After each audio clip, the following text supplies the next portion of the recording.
guys, kayo ba ay nangangarap pumunta sa ibang bansa? So, handa na ba kayo?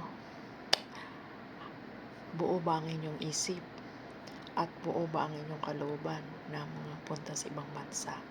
So, ayan, talakayin natin. Kailangan natin ay maging matibay.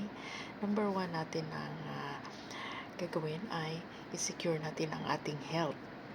Para good health tayo, fit to work tayo, pag mag-undergone tayo ng medical.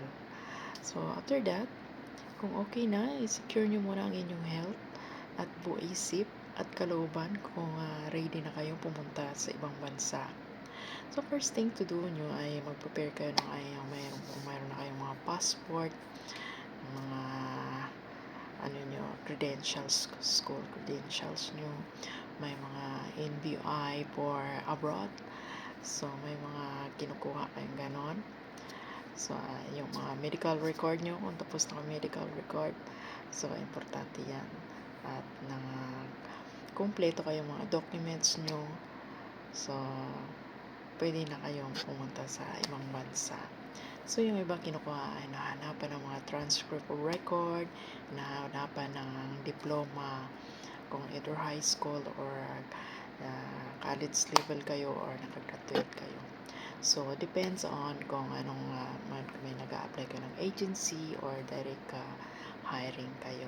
So, maraming process ang pagpunta sa ibang bansa.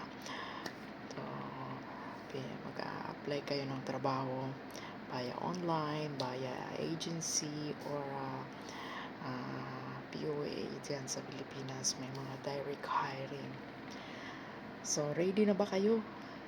So, kailangan ready kayo sa lahat ng bagay. Kasi hindi easy ang maging isang OFW pag nasa ibang bansa ka na.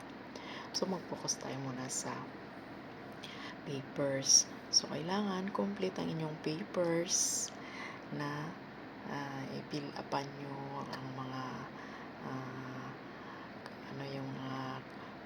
yung kontrata nyo, kung mayroon na kayong kontrata na pipilapan.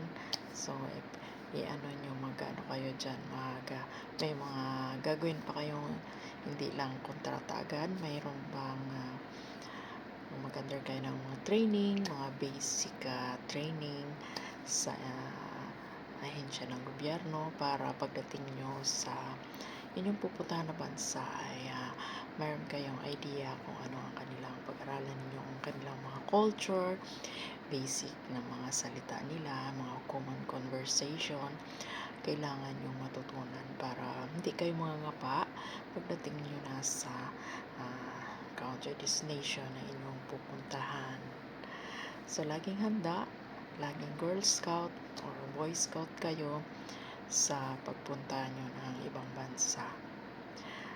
So, maraming mga process ang maging isang OFW. So, paghandaan nyo yan, guys. Ready na ba kayo? Yan. Kung ready na kayo, pwede na kayong maging isang OFW.